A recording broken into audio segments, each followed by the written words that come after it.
बेबाक, मैं अभिसार शर्मा। बेबाक में आज ये दो मुद्दे मैं आपके सामने लेकर आया हूं। मुद्दा नंबर एक, ममता बनर्जी का डबल पंच। क्या है पश्चिम बंगाल चुनावों में ममता बनर्जी का सीक्रेट वेपन, गुप्त हथियार। और मुद्दा नंबर दो, 14 साल का आसिफ, गुनाह सिर्फ इतना था कि उसने एक मंदिर में पानी पिया था और उसके साथ जो बेरहमी की गई, और जिस शख्स ने बेरहमी की उस शख्स को किस तरह से फर्जी धार्मिक ठेकेदार जो हैं उसे ब्रेन वॉश कर रहे थे, और उंगली एक बार फिर सत्ताधारी पार्टी की तरफ उठ रही है। मगर शुरुआत मैं करना चाहूंगा आसिफ की दास्तान के साथ। जानते हैं, आसिफ का गुनाह सिर्फ इतना था कि आसिफ एक मंदिर गया और उसने वहां से पानी पी लिया। हमारे धर्म में भी तो लिखा हुआ है ना कि पानी पिलाना पुण्य की बात है। मगर श्रृंगी यादव नाम के एक युवा ने अपनी मर्दानगी एक 14 साल के बच्चे के साथ दिखलाई, उसकी बेरहमी के साथ पिटाई करके। दोस्तों, बेरहमी के साथ पिटाई करके। और यही नहीं, उसने अपने सोशल मीडिया हैंडल में उस वीडियो को अपलोड भी कर दिया। अपनी बेरहमी को, अपनी बदतमीजी को, अपनी बेशर्मी को इसने पूरी दुनिया को दिखाया और पूरी दुनिया स्तब्ध थी। आज मैं आपके सामने कुछ सवाल रखने वाला हूं। मैं वीडियो दिखा रहा हूं दोस्तों आपको। यहां देखिए, यहां पर आप देख सकते हैं श्रृंगी यादव किसी समारोह में है और यहां पर एक तथाकथित धार्मिक ठेकेदार यति नरसिंहानंद सरस्वती प्रवचन दे रहा है। इस वीडियो में देखिए किस तरह से इंस्पायर्ड, किस तरह से प्रेरित यह श्रृंगी यादव दिखाई दे रहा है। कौन है यति नरसिंहानंद सरस्वती? दोस्तों, वायर की इस खबर के मुताबिक इस आदमी ने इस तरह के बयानात दिए हैं। ठीक दिल्ली दंगों से पहले इसने जहरीले भड़काऊ बयान दिए थे। कायदे से चार्जशीट में, दिल्ली पुलिस की चार्जशीट में इसका नाम भी होना चाहिए था, मगर दिल्ली पुलिस की चार्जशीट तो मजाक के अलावा कुछ है नहीं, क्योंकि अनुराग ठाकुर जो देश के गद्दारों को गोली मारो जैसे नारे लगाते हैं, उनका नाम नहीं है। प्रवेश साहिब सिंह जो खुलेआम कहते हैं कि शाहीन बाग के लोग आपके घरों में घुसकर आपकी बेटियों का बलात्कार करेंगे, उनका नाम चार्जशीट में नहीं है। कपिल मिश्रा जो खुलेआम कहता है कि आज तो पुलिस है, मगर कल जब पुलिस भी हमें नहीं रोक पाएगी जब ट्रंप चले जाएंगे। और उसके बाद दिल्ली के दंगे होते हैं, 60 के करीब लोग मारे जाते हैं। चार्जशीट में इन लोगों का नाम नहीं है। यह वो शख्स है जो दोस्तों, जो खुलेआम दिल्ली दंगों से पहले जहरीले बयान दे रहा था। इसने यह तक कहा था, वायर की इस खबर के मुताबिक, कि मुसलमान राक्षस है। इसने यह तक कहा था वायर की इस खबर के मुताबिक कि मैं नाथूराम गोडसे का बहुत बड़ा प्रशंसक हूं। तो आप क्या सोचते हैं, श्रृंगी यादव को किस तरह की शिक्षा मिलेगी, बताइए। और अब यह तस्वीर देखिए, यहां पर यति नरसिंहानंद सरस्वती को आप देख सकते हैं गिरिराज सिंह के साथ, केंद्र में मंत्री गिरिराज सिंह के साथ। वही गिरिराज सिंह जिन्होंने 2014 में ही कह दिया था कि जो लोग प्रधानमंत्री नरेंद्र मोदी की आलोचना करेंगे वो पाकिस्तान चले जाएं, और उसके बाद लगातार यह आदमी जो है इसी तरह के भड़काऊ और वाहियात अनर्गल बयान देते रहा। मैं आपसे पूछना चाहता हूं, कुछ देर के लिए कल्पना कीजिए कि अगर किसी मुस्लिम युवा ने किसी हिंदू बच्चे के साथ इस तरह का कोई अत्याचार किया होता और इसी तरह से उसके ताल्लुकात किसी कांग्रेस के नेता, किसी आम आदमी पार्टी के नेता या किसी समाजवादी पार्टी के नेता के साथ जुड़ते, तो क्या आप अंदाजा लगा सकते हैं कि हमारी मीडिया में उसको लेकर क्या बवाल हो रहा होता। मैं गिरिराज सिंह का यहां जिक्र क्यों कर रहा हूं दोस्तों, क्योंकि अब ये दो तस्वीरें और देखिए आप, कपिल गुर्जर और शिखर अग्रवाल। कपिल गुर्जर वो शख्स है दोस्तों जिसने शाहीन बाग में जाके गोली चलाई थी और उसके बाद बीजेपी में बाकायदा इसे शामिल किया गया। बीजेपी के नेता मौजूद थे, बाद में बवाल हुआ और बीजेपी को यू टर्न लेना पड़ा। शिखर अग्रवाल कौन है? बुलंदशहर में हिंसा होती है, इंस्पेक्टर सुबोध कुमार सिंह, एक हिंदू, एक इंस्पेक्टर को गोली मार दी जाती है और शिखर अग्रवाल जो है आरोपियों में शामिल होता है। शिखर अग्रवाल को बीजेपी के नेता सम्मानित करते हैं।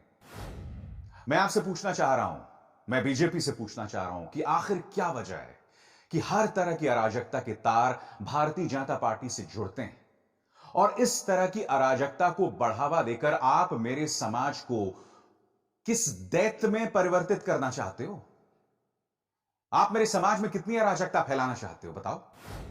मेरा मन होता है कि मैं काश आसिफ से मिल पाता और उसे गले लगाकर उससे माफी मांगता कि मेरा समाज आसिफ तुम्हें सुरक्षा नहीं दे पाया। मैं माफी मांगता हूं तुमसे आसिफ कि यह समाज जो है यह भी नहीं देख रहा था कि एक प्यासा बच्चा सिर्फ पानी पी रहा था और उसके साथ बेरहमी की गई, एक बच्चे के साथ बेरहमी की गई। मगर फिर इस समाज में इससे पहले कुछ ऐसी मिसालें सामने उभर कर आई हैं। एक 8 साल की मासूम का बलात्कार होता है और ये दो भारतीय जनता पार्टी के नेता बलात्कारियों के पक्ष में जम्मू में रैली निकालते हैं। यानी कि हमारा समाज ना आसिफ के साथ ना आसिफा के साथ इंसाफ कर पाया। मैं आपसे पूछना चाहता हूं कि आप कैसा समाज बनाना चाहते हैं। एक के बाद एक ऐसी ढेरों मिसालें हैं जो हमें आईना दिखा रही हैं। हिंदुओं को बरगलाने के लिए हमारे पास ऐसे कथित धार्मिक ठेकेदार हैं जो उन्हें जहर सिखाते हैं, पढ़ाते हैं, उनकी नसों में जहर जो है वो प्रवाहित करते हैं, इंजेक्ट करते हैं। इससे हमारा धर्म और उसकी आध्यात्मिक सोच बढ़ तो नहीं रही है ना। तुम मेरे धर्म का अपमान कर रहे हो, तुम मेरे गुरु स्वामी विवेकानंद का अपमान कर रहे हो। उनके नाम को लेकर ये लोग हिंदू धर्म की बात करते हैं। तुम्हें किसने हक दिया हिंदू धर्म के ठेकेदार बनने का? वाकई बहुत शर्म की बात है दोस्तों। ट्विटर पर एक ट्रेंड चल रहा है, सॉरी आसिफ, और मैं उस ट्रेंड के साथ हूं। मासूम बच्चों के साथ, बेबसों के साथ, बेकसूरों के साथ इस तरह की नाइंसाफी नहीं होनी चाहिए, चाहे वो हिंदू हो या मुसलमान हो, वो भी ताकत के बल पर। उस स्वामी नरसिंहानंद ने कहा कि मुसलमान राक्षस है, मगर तुम्हारी शिक्षा बतला रही है कि राक्षस दरअसल कौन है, और तुम्हारी उस शिक्षा का असर बतला रहा है कि दरअसल राक्षस कौन है। यह आईना आपको खुद को दिखलाना होगा। हकीकत यह है, काश मेरी इस अपील कि प्रधानमंत्री नरेंद्र मोदी और उत्तर प्रदेश के मुख्यमंत्री योगी आदित्यनाथ इस नफरत के खिलाफ अपील करें, काश मेरी इस अपील का कोई फायदा होता। क्योंकि न जाने क्यों मुझे लगता है कि भारतीय जनता पार्टी को ऐसा लग रहा है कि इस तरह के जहर को फैलाने से हमारा राजनीतिक वजूद बचा रहेगा। मगर मैं आपसे समझना चाहता हूं कि शमशान पर राज करने से फायदा किसको है? आप देश को किन हालात में, देश के हालात को किस तरफ ढकेल रहे हैं और देश को आप क्या तब्दील करते जा रहे हैं, आपको यह सोचना पड़ेगा।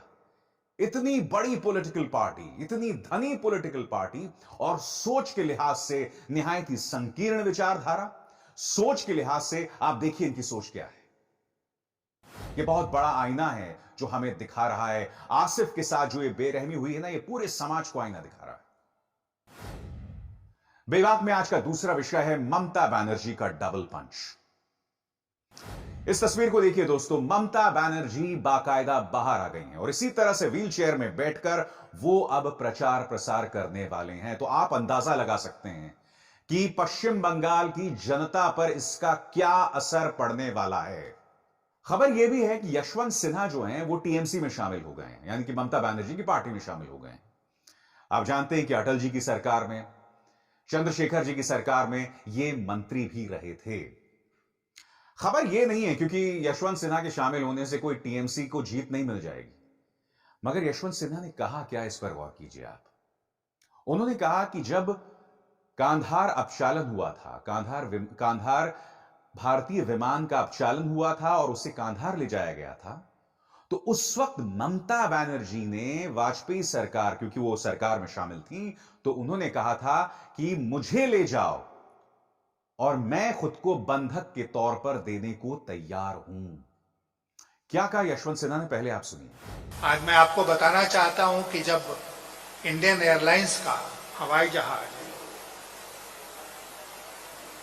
उसको अगवा कर लिया गया था, अपहरण हो गया था और जो आतंकवादी थे उसको कंधार ले गए थे, तो कैबिनेट में एक दिन चर्चा हो रही थी, तो ममता जी ने ऑफर किया कि वो स्वयं हॉस्टेज बन के जाएंगी वहां पर और शर्त ये होनी चाहिए कि बाकी जो हॉस्टेजेस हैं उनको आतंकवादी छोड़ दें और वो उनके कब्जे में चली जाएंगी और जो कुर्बानी देनी पड़ेगी वो कुर्बानी देंगी देश के लिए। क्योंकि भारतीय जनता पार्टी तो सबको देशभक्ति का पाठ पढ़ाती है ना। आप जानते हैं इस वक्त जब मैं कार्यक्रम रिकॉर्ड कर रहा हूं तो करीब 10:30 बज रहे हैं। इस वक्त तक, यह खबर कल की है, इस वक्त तक बीजेपी ने इस पर कोई प्रतिक्रिया नहीं दी है। शांता कुमार जो उस वक्त वाजपेयी सरकार में शामिल थे, उनसे जब द हिंदू ने इस मुद्दे पर सवाल पूछा तो उन्होंने कहा कि मैं इस पर कोई टिप्पणी नहीं करूंगा। अगर यह खबर झूठी होती तो भारतीय जनता पार्टी अब तक ढोल नगाड़ों के साथ सामने आ जाती। मगर बीजेपी जानती है कि अब वो दूसरी गलती नहीं कर सकती। पहली गलती कौन सी थी? ममता बनर्जी को जब चोट लगी, देखिए दोस्तों, मैं अब भी चोट कह रहा हूं, मैं उसे हमला नहीं कहूंगा क्योंकि मेरे पास इस वक्त कोई प्रमाण मौजूद नहीं है कि बीजेपी ने उन पर हमला कराया। मेरे पास इस वक्त कोई प्रमाण नहीं है कि टीएमसी ने यह ढोंग रचा, नहीं। मगर जब ममता बनर्जी को चोट लगी तो बीजेपी सीधा, इन दो नेताओं ने सीधे बयान दे दिया, कैलाश विजयवर्गीय हो, अमित मालवीय हो, इन्होंने सीधे बयान दे दिया कि नौटंकी कर रही है। इसका एक बहुत बड़ा संदेश गया पश्चिम बंगाल की जनता को। अब यह बयान सामने उभर कर आया किस तरह से ममता बनर्जी ने कहा था कि मैं अपने आप को आतंकवादियों को सौंपने को तैयार हूं, बदले में वो करीब जो 150 भारतीय आतंकवादियों के कब्जे में, उन्हें छुड़ा लीजिए। ममता बनर्जी एक स्ट्रीट फाइटर हैं दोस्तों। जो चोट उन्हें गरुलिया बाजार में लगी, नंदीग्राम में लगी, वो आप देख चुके हैं। आप ये ब्लैक एंड व्हाइट तस्वीर देखिए दोस्तों। यहां पर उस वक्त जब वामपंथी सरकार के साथ वो संघर्ष कर रही थी तो उनके सिर पर चोट लगी थी। ममता बनर्जी हमेशा एक फाइटर रही है और यही डर बीजेपी को सता रहा है। मगर ममता बनर्जी के पक्ष में भारत का किसान भी आ गया है। एक वीडियो दिखाता हूं। राकेश टिकैत जो हैं वो नंदीग्राम पहुंचे। यहां सबसे पहले इस वीडियो में देखिए, राज्यसभा की सांसद डोला सेन उनके स्वागत के लिए पहुंची है। वीडियो आप देख रहे हैं। अब पत्रकार साक्षी जोशी के ट्विटर हैंडल से मुझे यह वीडियो मिला है जिसमें राकेश टिकैत कह रहे हैं कि हम लड़ेंगे और जीतेंगे। देखिए वीडियो।